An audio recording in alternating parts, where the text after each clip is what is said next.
Ayan. Okay. Excited ako sa blind item mo, ha? Kala ko ba ikaw magbibigay ng blind item? Naku, may sinabi ko nga Lahat sa ng akin. line up, ako na nagbigay nun halos, ha?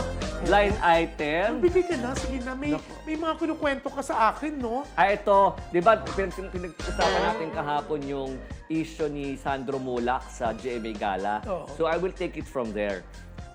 Merong isang manager na... Pero ibang issue to, ha? Ibang issue to, wala na, kumbaga GMA Gala pa din. Parang susundutin ko lang from the episode natin kahapon na from the Pero GMA... di ba blind item mo na to last week? Hindi.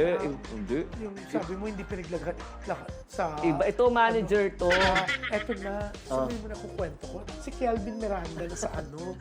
Kay Father Remy. Nasa wake ni Father Remy kagabi.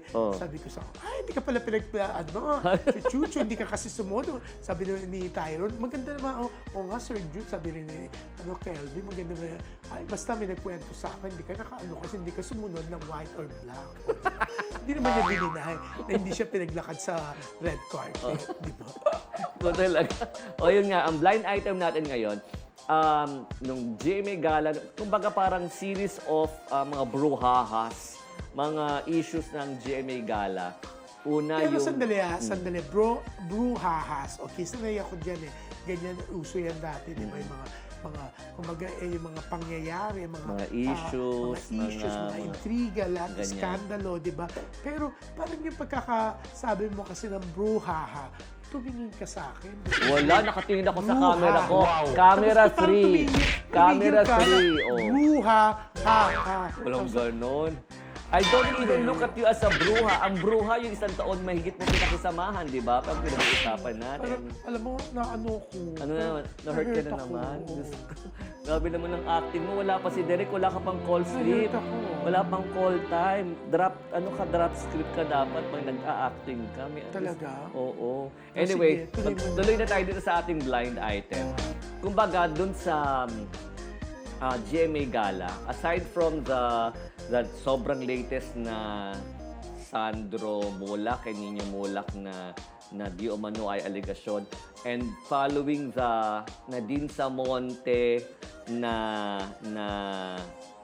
para na etsapuera, itong manager na to ay kausap ko kahapon at nakwento niya sa akin na actually, alam mo, ako din, nag-confirm ako doon sa GMA Gala. Kasi ganun pala yun eh, parang you will be asked...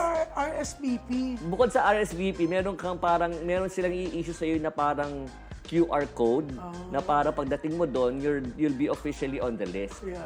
Nag-confirm daw tong manager na to, artist manager na ito. Binigyan siya ng QR. May QR code siya, nag-confirm siya, pero pagdating niya doon, wala rin yun. Just like Nadine Samonte, wala din yung pangalan niya doon sa official list. Nagreklamo ba siya? Hindi, kasi hindi naman to talaga bully, hindi naman siya Umalis palaban. na siya. Hindi, parang, kumbaga, isa siya doon sa sinasabi, di umano, ni Nadine Samonte na dalawang lalaki nandun sa itinapon siyang table na nasa dulo na So, halos. magkakasama sila. Oo, hindi naman sila makakakilala. So, isa siya doon sa mga lalaking nakaupo doon. Bali, tatlo sila, dalawang Lalaki lalaki. talaga to.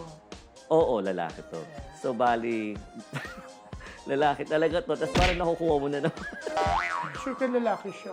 Lalaki to. Tapos, Hindi to yung pinag-uusapan natin kung lalaki or there's something. Hindi siya yun.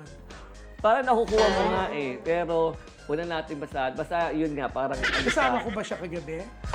Ito nga yun. Bakit hindi niya sinabi sa akin kagabi? Ako, ewan ko ba talaga. Lahat ng blind item ko, binabash mo. Parang binigiveaway mo lagi ang blind Si item T ba yan? Ha? Si T? Alam mo, ikaw talaga. Pero big manager na siya ngayon. Ang dami niya ng alagang sikat. Kaya nga nagugulat ako kung bakit despite the confirmation and the QR code given to him, ay hindi pa rin siya nabigyan ng pagkakataon na talagang... Of course, hindi naman daw siya rarampa, di ba? Kasi hindi naman siya artista. Pero kasama niya ba yung team niya? Kasama niya, oo. Gusto ko himatayin. Alam mo, next week ako na mag-blind item kung nandito pa ako. Kasi feeling ko baka hindi ko talaga mahulaan. Ikaw hulang-hula mo eh. Galing-galing ko Ang mahuli. galing-galing mo. Nakakainis ka. I super hate you. Really, you hate me. Tapos, buti na lang talaga may blind item ako, pero nakuha mo pa rin. Talagang on the spot mo ako sa mga blind items. Kasi hindi nila makuha. Wag.